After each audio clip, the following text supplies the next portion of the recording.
الحمدللہ رب العالمین والصلاة والسلام علی محمد الامین۔ میرے دوستوں ساتھیوں، آج کا جو ٹاپک ہے وہ ہے دجال کے متعلق۔ دیکھیں، دجالی کانسیپٹ جو ہے وہ ہمارے سامنے کلیئر ہونا چاہیے۔ بہت سے لوگوں کے نزدیک وہ دجال کی نفی کرتے ہوئے نظر آتے ہیں۔ وہ کہتے ہیں صرف یہ دجالی سسٹم ہے، یہی دجال ہے، اسی کی پیشن گوئی کری گئی ہے، اسی کی پیش گوئی اللہ کے رسول نے کری ہے، اس سے زیادہ کچھ نہیں۔ اسی کے متعلق کچھ آپ سے گفتگو کرنی ہے۔ پہلی بات تو جو یہ بات سمجھانے کی کہ دجال اپنے آپ میں ایک انسان بھی ہوگا، یعنی ایک انسان ہوگا، وہ صرف سسٹم نہیں ہوگا۔ ہاں، وہ سسٹم جو ہوگا وہ پہلے سے اس کے لیے بننا شروع ہو جائے گا، اسی کے لیے زمین ہموار ہونا شروع ہو جائے گی، اور وہ سسٹم دجال کو ریپرزینٹ کرے گا، اور دجال آ کے اس سسٹم پر ہی قابض ہو جائے گا، جس کی تیاریاں ابھی چل رہی ہیں، جس کے متعلق میں وقتاً فوقتاً ویڈیوز بنا رہا ہوں کہ سوشل میڈیا، الیکٹرانک میڈیا اور پرنٹ میڈیا اسی طرح سے جو ہے اس کے اوپر جس طرح سے دجالی کانسیپٹ جو ہے لوگ ذہنوں میں بھرا جا رہا ہے۔ آپ دیکھیں یہ LGBTQ بھی دجالی کانسیپٹ کا ہی ایک حصہ ہے، تو اس کے اوپر بھی انشاءاللہ ویڈیو میں بناؤں گا۔ آج آپ کے سامنے مسلم شریف کی ایک حدیث لے کے حاضر ہوا ہوں، اسکرین پر آپ نمبر دیکھ رہے ہوں گے۔ دیکھیں یہ حدیث جو ہے اس کے متعلق یہ سمجھنا چاہیے کہ اس میں اللہ کے رسول نے یہ کلیئر کر دیا کہ دجال اپنے آپ میں ایک شخص ہے اور وہ پیدا بھی ہو چکا ہے۔ فاطمہ بنت قیس رضی اللہ تعالی عنہا بیان کرتی ہیں، اور یہ حدیث مرفوع روایت ہے، موقوف نہیں ہے، مرفوع روایت ہے۔ شارٹ میں آپ کے سامنے بتاؤں گا، آپ حدیث جو ہے مسلم شریف میں جا کے اس کو دیکھ بھی سکتے ہیں۔ فاطمہ بنت قیس بیان کرتی ہیں کہ ایک مرتبہ اللہ کے رسول علیہ الصلوۃ والسلام عشاء کی نماز جو ہے تھوڑا دیر سے پڑھانے کے لیے آئے، ہم انتظار کرتے رہے، پھر آپ آئے اور آپ جو ہے نماز پڑھانے کے بعد مسکراتے ہوئے آئے، اور نماز پڑھانے کے بعد بھی مسکرائے، اور آپ جو ہے پھر ممبر پر چڑھ گئے، اور آپ نے ایک بڑی ہی خوشخبری کے تعلق سے سب کو کہا کہ آپ سب اپنی جگہ پر بیٹھے رہیں، مجھے تم سے کچھ گفتگو کرنی ہے۔ پھر بتایا کہ میری دیر سے آنے کی وجہ، اللہ کے رسول علیہ الصلوۃ والسلام نے ارشاد فرمایا کہ میری دیر سے آنے کی وجہ یہ ہے کہ تمیم داری رضی اللہ تعالیٰ عنہ جو کہ پہلے عیسائی تھے، انہوں نے میرے ہاتھ پر اسلام قبول کرا، اور اسلام قبول کرنے کی جو وجہ یہ ہے کہ جو انہوں نے مجھے بتائی وہ یہ ہے کہ انہوں نے میری بیعت کری اور مجھے پورا واقعہ سنایا کہ واقعہ کیا ہوا۔ انہوں نے بتایا کہ ہم ایک دن سمندری سفر پر تھے، ہم اور ہمارے ساتھی وغیرہ، تو سمندری سفر پر جب ہم جا رہے تھے تو جاتے جاتے ایک طوفان آیا، اور اس میں ہماری جو ہے جہاز وہ کئی دنوں تک، یعنی ایک مہینہ تقریباً جو ہے وہ سمندر میں ہی گھومتا رہا۔ ہوا یہ کہ ایک جگہ انہیں دور سے جزیرہ نظر آیا، تو کیونکہ جہاز جو ہے ڈائریکٹ جزیرے پہ نہیں جاتا، تو جزیرے پہ جائے گا تو ڈائریکٹ پھنس جائے گا وہاں پر، تو اس لیے انہوں نے اپنی نوکائیں اتاری اور پھر اس جزیرے پہ گئے۔ وہ سب لوگ تمیم داری بیان کر رہے ہیں، وہاں گئے تو وہاں پر ایک شخص کو دیکھا انہوں نے، جو کہ پورا بالوں سے گھرا ہوا تھا، یعنی اس کے بارے میں عورت کا بھی ذکر آتا ہے کہ وہ عورت تھی۔ بہرحال تمیم داری نے اسے دیکھا، اور ان کے ساتھیوں نے دیکھا، جو کہ عیسائی تھے، اس وقت مسلمان نہیں تھے، اس وقت وہ عیسائی تھے۔ انہوں نے کہا کہ اس کا جسم دیکھا تو پورا بالوں سے بھرا ہوا، تو ہم نے کہا تیرا برا ہو، تو کون ہے؟ تو اس نے کہا میں جساسا یعنی جاسوس ہوں۔ تو کہ کس کا جساسا، کس کا جاسوس؟ جو کہا میرا آقا جو کہ محل میں ہے اس کا، اور وہ تمہارا مشتاق ہے، تم سے ملنے کا منتظر ہے، تم جاؤ اس سے ملو۔ اب انہوں نے کہا کہ ہم پر اتنی ہیبت طاری ہوئی کہ ہم اس کی کہنے پر فوراً محل کی طرف بھی گئے۔ ایک محل تھا بہت بڑا سارا، اس کے اندر جب گئے تو ایک شخص تھا جو بڑا ہی زبردست جو ہے زنجیروں سے بندھا ہوا تھا، اس کے ہاتھ پیر زنجیروں سے باندھ رکھے تھے۔ تو انہوں نے کہا کہ تیرا برا ہو، تو کون ہے؟ تو اس نے کہا میں بعد میں بتاؤں گا میں کون ہوں، پہلے تم بتاؤ کہ تم کون ہو۔ تو تمیم داری اور ان کے ساتھیوں نے کہا کہ ہم جو ہے عرب ہیں۔ نے کہا اچھا عرب ہو؟ کہا عرب سے آئے ہو؟ نے کہا ہاں۔ تو پھر اس نے سوال کرنا شروع کرے، اچھا یہ بتاؤ بیسان کی کھجوروں کا کیا معاملہ ہے، کیا وہ بیسان کی کھجوریں اب بھی اگ رہی ہیں نہیں اگ رہی ہیں؟ اس کے متعلق پوچھا، کہا ہاں اچھی کھجوریں ہوتی ہیں، ٹھیک ہے۔ دوسرا سوال کرا کہ بحیرہ تبریہ کے بارے کے پانی کے بارے میں بتاؤ، اس کے اندر ابھی پانی ہے کہ نہیں؟ کہا ہاں پانی ہے اس کے اندر۔ کہا شام کی علاقے زغرہ کے چشمے کے بارے میں بتاؤ، اس میں اس کا پانی لوگ استعمال کر رہے ہیں نہیں کر رہے ہیں، کیا معاملہ ہے؟ تو ان کے متعلق بھی انہوں نے بتا دیا۔ پھر اس نے کہا اچھا یہ بتاؤ امی نبی، امی جو ہے امیوں کا نبی، عرب کا نبی، اس کے بارے میں بتاؤ، یعنی صلی اللہ علیہ وسلم کے بارے میں بتاؤ۔ تو انہوں نے کہا ہاں وہ نبی ہیں، انہوں نے نبوت کا اعلان کرا، اور اب وہ مکہ سے مدینہ آ چکے ہیں، ان کی جنگیں بھی ہوئی ہیں۔ کہا جنگیں ہوئی ہیں؟ کہا ہاں جنگیں ہو چکی ہیں ان کی۔ کہا اور پھر بعد میں کیا ہوا؟ کہا وہ سب پر غالب آ گئے، یعنی قریش کے اوپر وہ غالب آ گئے۔ کہا اچھا اور بعد میں لوگوں نے جو ہے ان کی اطاعت قبول کر لی۔ کہا اچھا، تو پھر کہا کہ اچھا تھا کہ سب اس کی اطاعت قبول کرتے، کہا اللہ کے رسول کی اطاعت قبول کرتے۔ کہا اچھا، تو اس نے کہا یہ سب نشانیاں دیکھتے ہوئے مجھے بتانا چاہتا ہوں کہ میرے باہر نکلنے کا وقت بھی آ گیا ہے، اور میں بتاؤں میں کون ہوں؟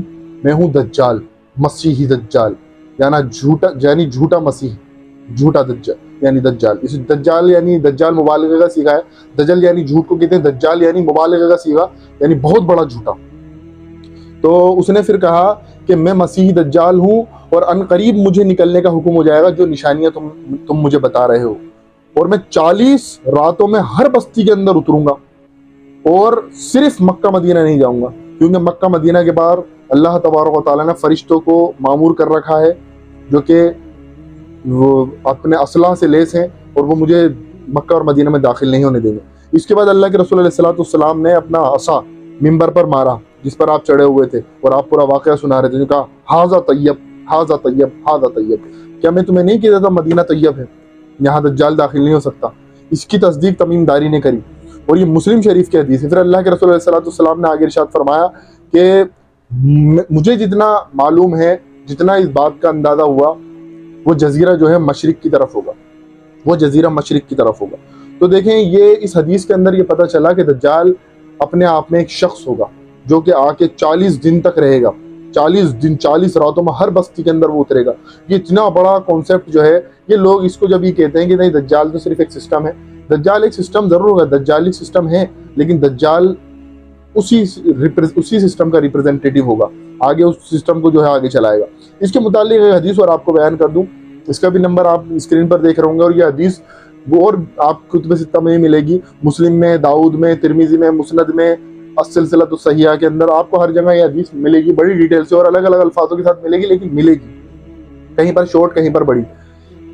اس سے یہ پتہ لگتا ہے کہ دجال جو ہے ایک شخص ہے۔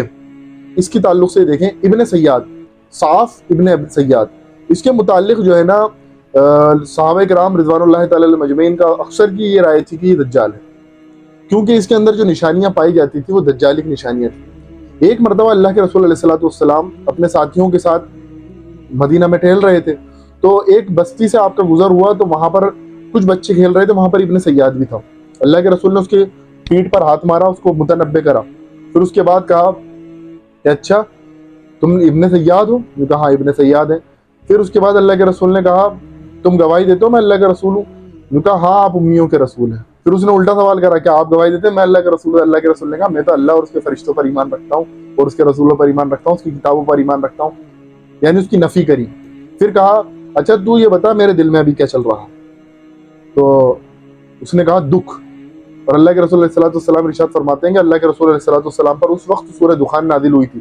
لیکن یہ جو کاہن ہوتے ہیں نا، یہ ان کا کانسیپٹ ہے، یہ کہانت آپ دیکھیں گے سوشل میڈیا پر بھی وہ لوگ ہیں جو آپ کے دماغ میں انک، آپ کے نام، آپ کی کچھ ایسی چیزیں جو آپ کسی کو نہیں بتا رہے لیکن وہ آپ کو بتا دیں گے، یہ کہانت ہوتی ہے، اور یہی سوشل میڈیا پر عام ہے، اور ہمارے لوگ اس کو بڑا ٹیلنٹ سمجھتے ہیں۔ یہ ٹیلنٹ نہیں ہے، یہ کہانت ہوتی ہے۔ اور اللہ کے رسول علیہ السلام نے ارشاد فرمایا وہ کاہن کسی کے پاس معاملہ پوچھنے کے لیے گیا تو 40 دن تک اس کی عبادت قبول نہیں ہوتی، اس کی دعا قبول نہیں ہوتی۔ تو یہ بات بھی دھیان میں رکھنا چاہیے۔ تو جب اس سے پوچھا گیا تو اس نے کہا دکھ۔ اللہ کے رسول نے کہا تیرا برا ہو، تو اس سے زیادہ آگے نہیں بڑھ سکتا۔ حضرت عمر نے کہا اللہ کے رسول کیا اس کی گردن مار دوں؟ اللہ کے رسول نے کہا اگر یہ وہی ہے دجال یعنی تو تم اسے قتل نہیں کر سکتے، کیوں اسے تو عیسیٰ علیہ السلام قتل کریں گے، اور اگر تم نے قتل کر دیا تو اس کا مطلب یہ دجال نہیں ہو، تم ایک جو ہے ایسے شخص کی جان لے لو گے جو کہ دجال نہیں ہو۔ اس کے بعد اللہ کے رسول علیہ السلام ایک روایت میں تھا ابی بن کعب، اور کچھ روایتوں میں حضرت عمر کے ساتھ، کہ ایک باغ کی طرف گئے جہاں ابن سیاد رہتا تھا۔ وہ اپنی چادر اوڑھ کے چارپائی پہ لیٹا ہوا تھا۔ اللہ کے رسول نے اس کو سننا چاہا کہ واقعی دجال ہے کہ نہیں، تو کھجوروں کے پیڑ کے پاس سے اللہ کے رسول اس کو دیکھنے لگے، دھیرے دھیرے آگے بڑھنے لگے۔ وہ اپنی چادر اوڑھ کے لیٹا ہوا تھا اور کچھ بڑبڑا رہا تھا، یعنی اندر کچھ باتیں کر رہا تھا۔ وہ یہ قبالسٹ تھا اصل میں۔ قبالسٹ یہودی جو ہوتے ہیں نا، یہ جادوگر ہوتے ہیں، کہانت کرنے والے۔ بعد میں اس نے اسلام قبول کر لیا ابن سیاد نے۔ بتانے کا مقصد جو ہے وہ آپ کے سامنے آخر میں بیان کروں گا۔ تو ہوا یہ کہ اللہ کے رسول جب آگے بڑھے تو اللہ کے رسول کو اس نے تو نہیں دیکھا کیونکہ اس نے تو چادر اوڑھ رکھی تھی، اس کی ماں نے دیکھ لیا اور کہا محمد صلی اللہ علیہ وسلم آ رہے ہیں۔ تو اس نے فوراً رک گیا اور اپنی چادر اتار کے بیٹھ گیا. اللہ کے رسول نے کہا اگر میں اس کو سن لیتا نا تو ابھی فائنل ہو جاتا معاملہ کہ دجال ہے کہ نہیں ہے, یعنی اس کی بات سمجھ لیتا میں کہ واقعی دجال ہے یا نہیں ہے, بات ادھوری رہی ہے. اس کے بعد مسلم شریف کی ایک روایت میں ملتا ہے کہ حضرت ابو سعید خدری رضی اللہ تعالیٰ عنہ جو ہے ایک مرتبہ حج پر جا رہے تھے, اور حج پر یہ بھی آپ کے ساتھ تھا. حضرت ابو سعید خدری اتنے اس سے جو ہے دور رہتے تھے اور اس سے جو ہے اتنی کراہیت کرتے تھے کہ اس کے ساتھ بیٹھنا ہی پسند نہیں تھا. ایک جگہ پر سب لوگ آگے نکل گئے, ابن سیاد اور ابو سعید خدری رضی اللہ تعالیٰ عنہ جو ہے یہ رہ گئے. تو وہاں پر انہیں آرام کے لیے رکے, تو حضرت ابو سعید خدری رضی اللہ تعالیٰ عنہ نے کہا ابن سیاد سے کہ تم فلاں درخت کے پاس جا کے بیٹھ جاؤ, مجھ سے دور یعنی. اس کو بھی معلوم تھا کہ میرے بارے میں صحابہ کرام کے اندر جو ہے دجال کے متعلق ہے بات کہ میں دجال ہوں. ابھی تو اس نے اسلام قبول کر لیا تھا. اب ہوا یہ کہ اس نے بکری کا دودھ نکالا کہ بھائی سفر ہے, مدینہ سے مکہ جا رہے ہیں, تو سفر ہے, تو سفر کے دوران پیاس لگ رہی ہوگی, بکری کا دودھ نکالا اپنی بکری کا اور حضرت ابو سعید خدری کے پاس لا کے دیا. حضرت ابو سعید خدری نے کہا کہ میں نہیں پیتا تیرا دودھ وودھ, اس سے گرم بہت زیادہ. تو اس نے پھر کہا کہ آپ لوگ مجھے دجال سمجھتے ہو, لیکن آپ نے کبھی اللہ کے رسول کی حدیثیں نہیں سنی کہ اللہ کے رسول نے کہا دجال تو جو ہے بانج ہوگا, یعنی اس کی اولاد نہیں ہوگی, اولاد ہی نہیں ہو پائے گی اس کی. دوسرا دجال جو ہے مسلمان نہیں ہوگا, کافر ہوگا, اور میں تو مسلمان ہوں, اور میری اولاد بھی ہے مدینہ کے اندر, اور میں مسلمان ہوں اور حج کرنے آپ کے ساتھ جا رہا ہوں. اور تیسرا دجال جو ہے مکہ مدینہ میں داخل نہیں ہوگا, مدینہ میں میرا گھر ہے اور مکہ میں جا رہا ہوں حج کرنے کے لیے. ابو سعید خدری نے کہا ہاں یہ تو مسئلہ ختم ہو گیا. پھر اس نے ایک بات اور کر دی, ہاں لیکن مجھے یہ ضرور معلوم ہے ابھی دجال کہاں ہے اور کب پیدا ہوا. حضرت ابو سعید خدری نے کہا, پھر مجھے اس نے شک میں ڈال دیا. تو یہ دیکھیں یہ سارا جو ہے نا معاملہ اس کو سمجھنا چاہیے. اس کے بعد یہ بات بھی دھیان میں رکھنا چاہیے کہ اس سے پتہ لگتا ہے کہ دجال صحابہ کرام کی بھی ذہنیت کے مطابق, صحابہ کرام کی بھی علم کے مطابق, اور اللہ کے رسول علیہ السلام کے حدیث کے اکارڈنگ اللہ کے رسول علیہ السلام بھی دجال کو انسانی بیان کرتے تھے. ہمارے یہاں جو لوگ سمجھتے ہیں دجال صرف ایک سسٹم ہوگا, تو سسٹم کے تعلق سے جان لیں کہ سسٹم تو بنایا جا رہا ہے. آپ کے ٹی وی, آپ کے موبائل کے اوپر جس دجالی سسٹم جو ہے یہ اسی کی راہیں ہموار ہو رہی ہیں کہ ہمارے سامنے اس طرح کا ماحول بنایا جا رہا ہے. آپ دیکھیں کہ کانسیپٹ جو ہے لوط علیہ السلام کی قوم کے اندر آیا, تو لوط علیہ السلام کی قوم کو تہو بالا کر دیا اللہ تبارک و تعالیٰ نے. اور آج ہماری ہی مسلمانوں کے اندر اور ہمارے سماج کے اندر LGBTQ کے متعلق یہ بیان کرا جاتا ہے کہ یہ تو اپنے آپ میں ایک جینڈر ہے, اس کے بھی حقوق ہیں, اور نئی نئی باتیں کری جا رہی ہیں. اسی متعلق آپ دیکھیں گے اور بھی برائیاں معاشرے کے اندر پھیل رہی ہیں, اور کبالسٹ اور فری میسنس اور الومناٹی جو ہے اپنے کانسیپٹ کو بہت تیزی سے پھیلا رہے ہیں. اور ہمارے علماء کرام اور ہمارے لوگ جو ہے وہی پرانے قصے کہانیوں میں لگے ہوئے کہ مسواک کر رہے تھے صحابہ کرام, تو مسواک کرتے ہوئے دیکھا دشمنوں نے, تو انہوں نے کہا تو آج ہمیں کچا چبا جائیں گے, تو وہ جنگ چھوڑ کے بھاگ گئے. ایک ولی کو دیکھا تو وہ آسمان پر سے اڑتے ہوئے نکل گئے. اس طرح کے واقعات ہمارے بیان کرے جا رہے ہیں, بلکہ بیان کرنے چاہیے یہ چیزیں کہ لوگوں کو بتائیں کہ دجالی سسٹم کس طرح سے ہمیں جکڑ رہا ہے. آپ دیکھیں, آپ کو اور مجھے سوچنے کا موقع نہیں دیا جا رہا کہ میں اس دنیا میں کیوں آیا ہوں. 12 13 14 گھنٹے ہم کام کر رہے ہیں اور کاموں میں لگے ہوئے ہیں, بس اپنی ضرورتیں پوری کرنے کے ساتھ ساتھ اپنے شوق بھی پورے کرنے میں لگے ہوئے ہیں, ساری چیزوں میں کھپا دیا.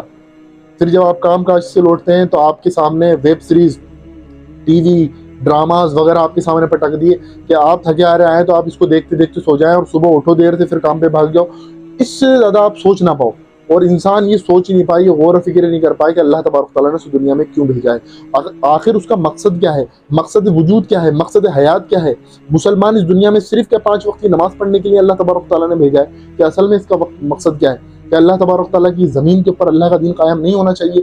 جس طرح سے دجال اور دجالی سسٹم اس دنیا میں اپنا نظام قائم کرنے کی کوشش کر رہا ہے, اس طرح سے کہ ہم لگے ہوئے ہیں کہ ہم نے کوشش کری کہ اللہ کی سرزمین پر انصاف, عدل, ایک مساوات اور دوسروں کے حقوق جو مارے جا رہے ہیں ان کو دلوائے جائیں گے. یہ ساری چیزوں کے تعلق سے کیا ہم سوچتے ہیں کبھی؟